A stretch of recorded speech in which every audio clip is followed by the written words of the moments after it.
Hey guys, Jason here for TheChartGuys. Just getting back into the office after a wonderful weekend.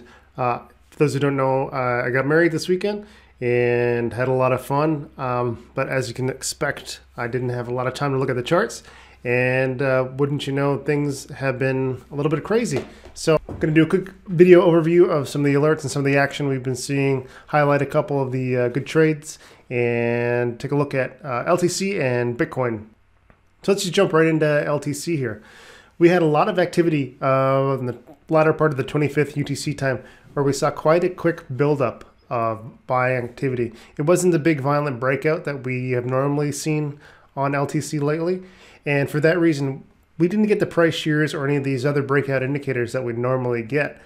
What we did end up seeing was a really quick buildup on the 15-minute time frame here, where we see a little bit of a dip and a rapid increase in buying. And eventually we broke into overbought territory here when our RSI is well above 70. And we can see that we get that 30-minute climax overbought alert. And when we get that, we know that we have already overbought quite a bit. So the buying activity is really outpacing the selling activity.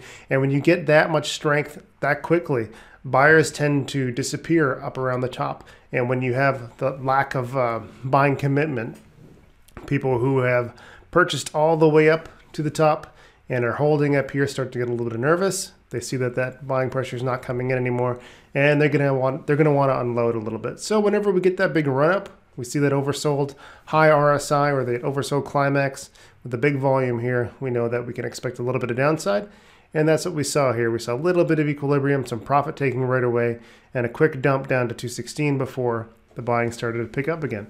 So when we get these big run-ups, we expect profit taking. We expect these quick equilibriums, and our overbought climax can help us pinpoint the ideal moment where we can, take some profits, wait for a little bit of consolidation and see what happens. So we see that run up, we see that overbought conditions, we see that high RSI into equilibrium, profit taking dump, and it gives you a nice reload opportunity once things have cooled off. So on LTC, we see that we had that overbought climax alert detected on 30-minute. We didn't see a huge jump down. We see more people buying in, and we see that price moving quickly back up.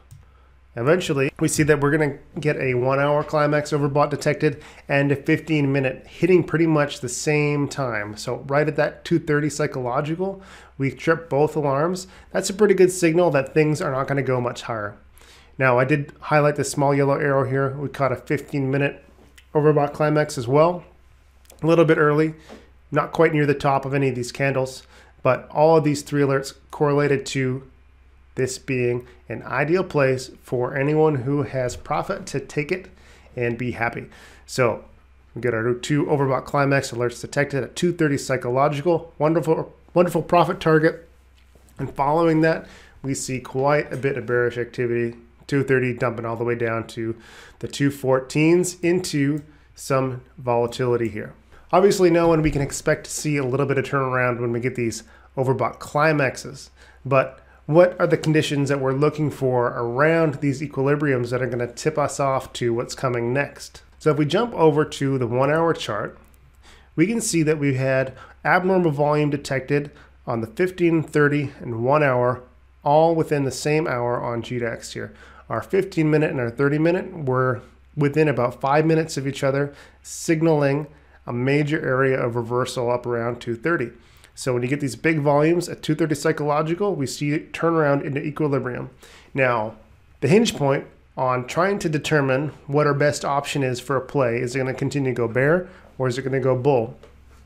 We're going to be looking for inside bars on larger time frames. These are your equilibriums, and we can see that our LTC 1 hour, we got an inside bar break at 223 at 526 UTC.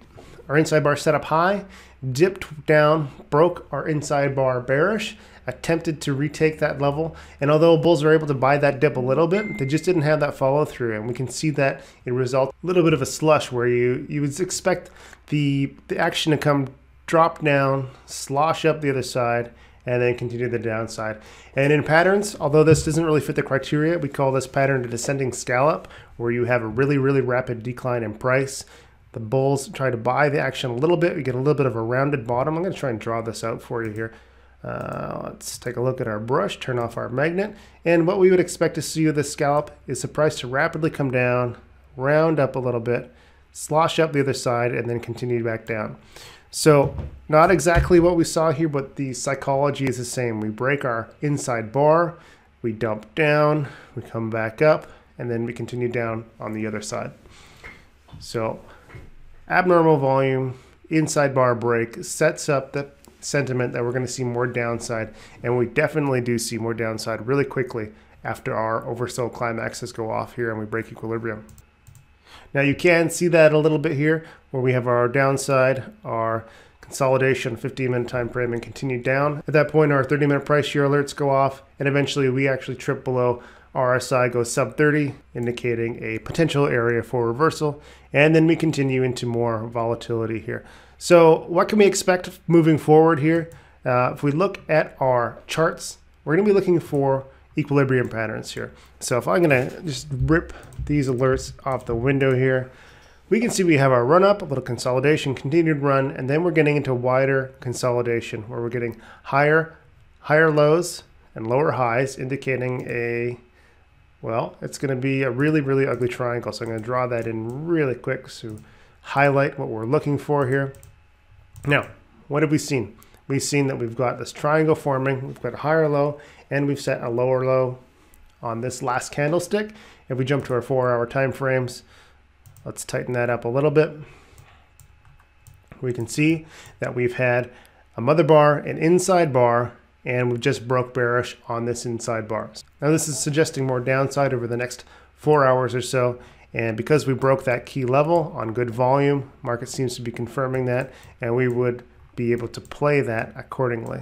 Rough and tumble review of our Litecoin equilibriums here. More downside expect following that 4-hour bear break. If you're playing just inside bars, the general rule is you buy on the break, set your stop at the break. That way if you dip down and the market tends to retake that level, you stop out, no loss, and more likely than not, our inside bars continue to break down in the direction of the break, and you get yourself a nice trade after a really, really rough few days of equilibrium and awesome alert opportunities. So let's go take a look over at Bitcoin, because Bitcoin's had a lot of fun as well. And we had a lot more sudden action on Bitcoin. We can see that we've got our abnormal alert here triggered at about 1 o'clock UTC or 1301 UTC.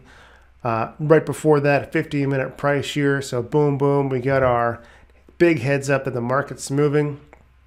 We get a really early 30-minute overbought climax into some equilibrium.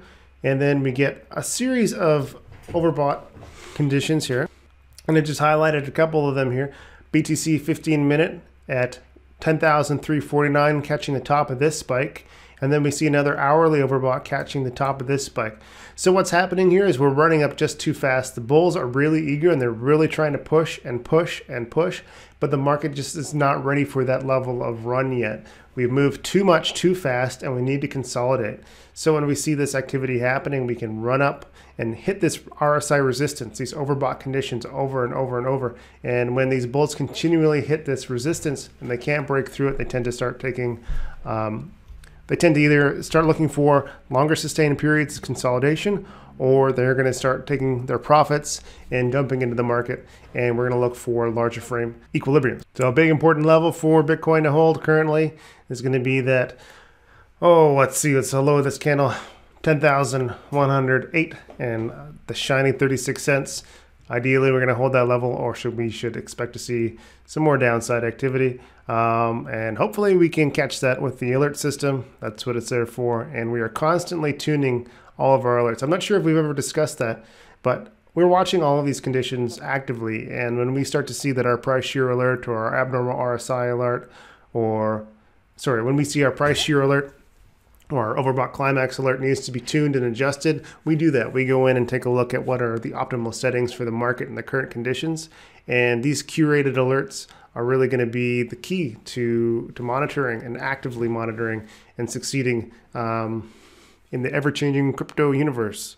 Fancy speech.